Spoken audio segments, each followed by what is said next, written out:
Bonsoir à toutes et à tous, on est dimanche 20 septembre, il est 20h20, 20h34 et il fait 25 degrés. C'est la fin de la semaine 3 et le début de la semaine 4. Demain, on aura notre première vraie semaine de prépa avec les cours, l'école et les DS. Et notamment, enfin, les DS, le DS de physique qui va tomber sous les 3 premiers chapitres de l'année avec l'analyse émotionnelle, l'électricité dans la RQS, j'avais pas précisé, mais ARQS ça veut dire l'approximation des régimes quasi-stationnaires et les circuits linéaires de premier ordre, du premier ordre. Bref, c'est les 3 premiers chapitres. Je sais pas. Peut-être qu'il y aura le 4e chapitre de cette semaine, je ne sais pas. Peut-être, je ne sais pas. Bref, je voulais vous dire un truc. Je voulais commencer la vidéo par deux choses. Je sais pas si vous avez remarqué, mais j'ai un pansement. Et du coup, pour tout vous dire, qu'est-ce qui s'est passé? C'était vendredi soir. En fait, vendredi soir, je voulais faire une vidéo que j'ai pas pu faire malheureusement à cause de ça. Quand je voulais faire la vidéo, je manipulais ma perforatrice ou ma perforeuse et je me suis broyé le doigt. Je ne sais pas comment j'ai fait, mais bref, il se trouve que mon doigt s'est retrouvé juste ici, je crois, et en se fermant. Catastrophe. Je me suis fait très très très mal, mais j'ai survécu. J'ai pu aller au loup-garou juste après, alors c'est vous dire. Mais j'ai eu très mal, très très mal. Bref, ah oui, du coup, je voulais parler d'un truc aussi. Question organisation en prépa. Je voulais déclarer l'échec du trieur. Moi qui étais partisan des trieurs. Ça ne fonctionne pas en prépa. Pourquoi? Parce qu'en fait, les chapitres sont beaucoup plus denses. Et du coup, non seulement ils sont plus denses, mais aussi en cours, des fois, on utilise des chapitres qui sont... Enfin, on utilise les anciens chapitres aussi, notamment en physique. On est sur un chapitre, mais en TD, on est sur le chapitre précédent. Du coup, il faut ramener les deux en même temps, et ça, c'est compliqué. Et puis en maths, la colle que tu prépares, elle est sur le chapitre précédent, donc tu l'as avec toi aussi. Mais il y a un nouveau chapitre aussi. Bref, du coup, c'est intenable d'avoir... C'est intenable de trier. Du coup, je suis passé au cahier classeur. Ici, on a le cours, le TD, et ça, c'est la colle. La colle que je prépare pour cette semaine. Et ici, le classeur de physique. Merde. Ah putain. Donc là, c'est le cours, ouais, le TD, TP. Ça, c'était l'interro qu'on a eu la semaine dernière. Bref, ce n'était pas le sujet de la vidéo. Très longue intro, beaucoup trop longue. Donc aujourd'hui, je voulais parler du lycée, ou plutôt devrais-je dire de la cité scolaire Janson de Sailly. Donc, le lycée Janson de Sailly, je regarde mes notes, hein, attention quand même, a été construit en 1881. Qui est Janson de Sailly? Parce que tous les lycées ont des noms d'écrivains, d'auteurs, de philosophes, bref, tout ce que vous voulez. Henri IV, c'est pas un écrivain, bref.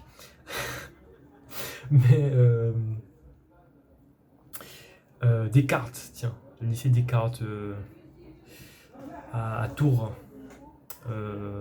Clémenceau à Nantes, Chateaubriand à Rennes, Balzac à Paris, Voltaire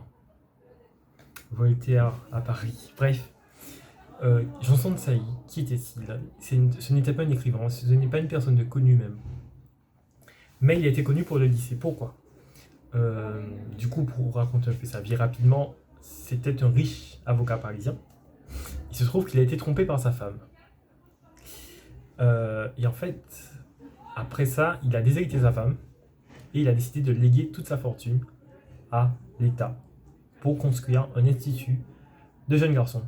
Et du coup, c'est de là qu'est né le lycée Janson de Sailly, qui au début était interdit aux filles. Interdit parce que, à cause justement de cette histoire avec sa femme. Bien sûr, quelques années après, le lycée est devenu mixte contre la volonté testamentaire de M. Janson de Sailly, malheureusement. Mais bon, c'est tout à fait compréhensible. Donc, il a légué 2 600 000 francs à l'État. Et ça a permis d'acheter un terrain de 3,5 hectares.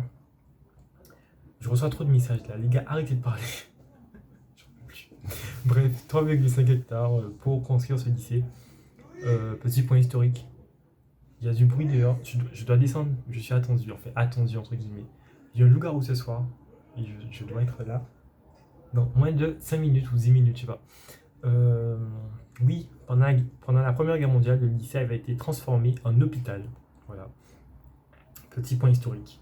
Aujourd'hui, donc, le lycée Janson de Sailly, qui est une cité scolaire, regroupe 4000 élèves du collège, lycée et prépa. En termes de répartition, 1480 collégiens, 1100 lycéens, 1200 préparationnaires, pour un total de 3850 élèves, donc arrondi à 4000. Près de 4000. D'ailleurs, une chose étonnante qui m'a étonné, enfin bon, il y a 1, 2, 3, 4, 5. Alors, il y a un proviseur pour la cité scolaire, un proviseur CPGE, enfin, proviseur adjoint CPGE, proviseur adjoint lycéen, principal collège. Il y a 2 collèges. En fait, pour expliquer, du coup, sur le site Janson de Sailly, on reçoit les 4e et les 3e, les lycéens de seconde, première, terminale et toutes les prépas. Les 6e et 5e sont sur un site qui est pas loin du lycée, mais pas dans le lycée quoi. Mais tout ça regroupe la cité scolaire Janson de Sailly. Bref, qu'est-ce que je devais dire aussi? Au total, on a 30 classes de prépa pour toutes les filières, MPSI, PCSI, BCPST en scientifique, ALBL en littéraire, ECE, ECS en économique. Le lycée a d'ailleurs de très bons résultats, je crois, en BCPST, ECE, ECS. Je sais qu'il y a certains classements, en fait, dans d'autres filières, pas MPSI ni PCSI. C'est bien plus chaud. Mais je crois qu'il est premier dans une des filières, je sais pas laquelle, mais bref. Ça charbonne. Bref. Oui, que voulais-je dire? Oui, une chose aussi sur le lycée. Donc on a un internat, 168 places. Il y a tous les jours plus de 2000 élèves qui mangent à la cantine de Janson. On a 2 cantines, enfin 2 selfs, un pour les lycéens, un pour les collégiens. Et les préparationnaires, on va dans les 2. Le problème, c'est qu'il y a beaucoup d'élèves, 2800 élèves. Les préparationnaires, on n'a qu'1 heure pour manger. Et du coup, ça, c'est un problème à Janson. C'est avoir du temps pour manger. Très compliqué. Parce qu'il y a vraiment beaucoup de queues. Oui, je crois que c'est ça que je voulais dire. Le lycée, il est très grand. Très grand. On s'y perd. Le lycée est très beau. Très beau, très grand. Mais en fait, comme il est en rectangle, et du coup, les façades se ressemblent. Du coup, vraiment, on s'y perd. Tu sais plus où est-ce que tu es quand tu arrives. Il y a 4 gymnases. 4 gymnases. Je les ai découverts. En fait, ils sont côté collège. Il y a 4 gymnases, c'est ouf. Et il y a une salle de muscu. C'est... Bref, plein d'infos plus ou moins utiles. 29 points Wi-Fi. Jamais vu une goutte de Wi-Fi dans le lycée. Jamais vu. Alors, je sais pas. Bref. Ah oui, qu'est-ce que je voulais dire aussi? Ah oui, je voulais aussi parler enfin un peu de l'historique du lycée au niveau des élèves. Il y a eu des élèves très connus aujourd'hui qui ne l'étaient pas avant, mais aujourd'hui sont très connus. Giscard d'Estaing, Valéry Giscard d'Estaing, Carla Bruni, Claude Lévi-Strauss, l'anthropologue, ethnologue, Édouard Philippe, ex-premier ministre, Serge Dassault, créateur évidemment de Dassault, la société aéronautique. Voilà, en gros. Je voulais parler ensuite de la classe MPSI 3. À Janson de Sailly, il y a 4 MPSI, 3 PCSI, 2 PCPST, une ECE, 2 ECS, une AL, une BL. Les classes d'MPSI et PCSI sont surnommées En fait, les MPSI 1, c'est les sup 1, MPSI 2, sup 2, MPSI 3, sup 3, MPSI 4, sup 4. PCSI 1, c'est sup 5. PCSI 2, c'est sup 6. PCSI 3, c'est sup 7. Et pour les BCPST, c'est sup 1, sup C1 et sup C2. Bref, les MPSI et PCSI sont regroupés, voilà, dans leur surnom. Et du coup, moi je suis en sup 3, donc, comme on le dit. Meilleure classe, je tiens à le dire. Non, mais. Non, mais. Non. Non, oui, c'est une très bonne classe, hein, mais je ne veux pas rentrer dans la guéguerre de c'est la meilleure classe. Donc, on a une classe de 43 élèves. 43 élèves qui viennent de toute la France. De toute la France et d'ailleurs aussi du Maroc, de la Tunisie, d'Espagne, d'Hongrie. Bref, c'est une classe internationale. Non, pas du tout. Enfin, c'est pas une section internationale, mais c'est une classe très diverse.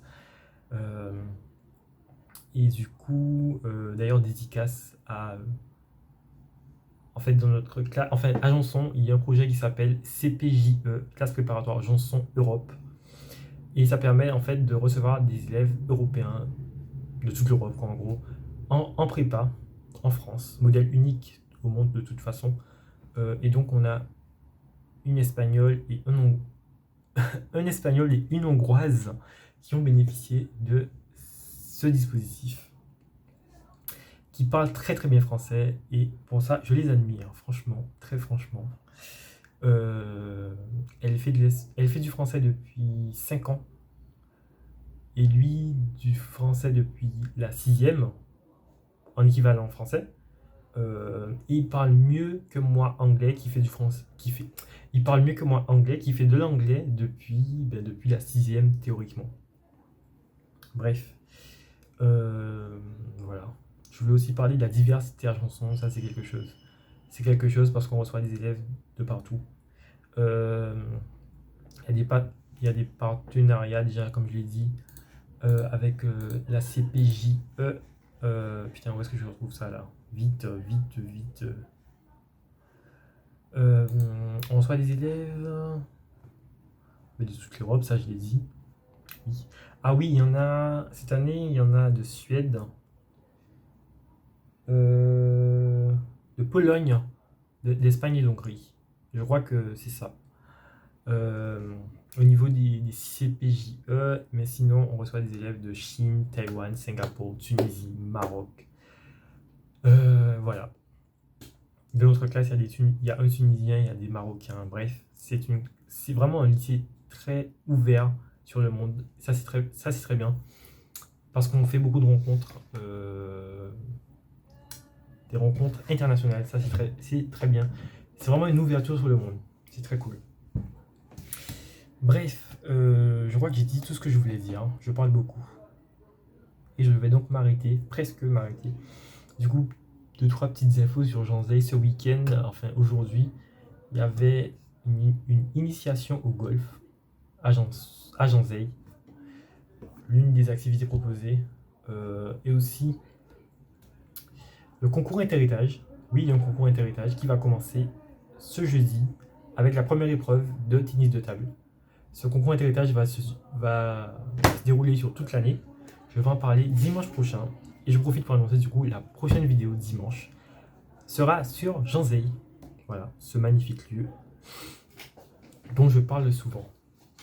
Et je fais une petite dédicace à Naomi qui m'a empêché de travailler cet après-midi parce que je l'ai appelée et on a parlé pendant 2h30. Elle voulait que je lui fasse ses dédicaces. Donc, comme promis, voilà cette petite dédicace à Naomi.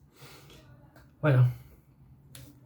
Et encore un petit clin d'œil à mes camarades, à ma camarade hongroise et mon camarade espagnol que j'admire beaucoup parce qu'ils sont courageux de venir jusqu'en France pour leurs études, quoi. Vraiment, c'est très courageux.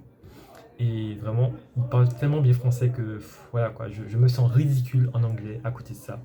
Bref, C'est tout pour cette vidéo. Ça fait 15 minutes et c'est beaucoup trop.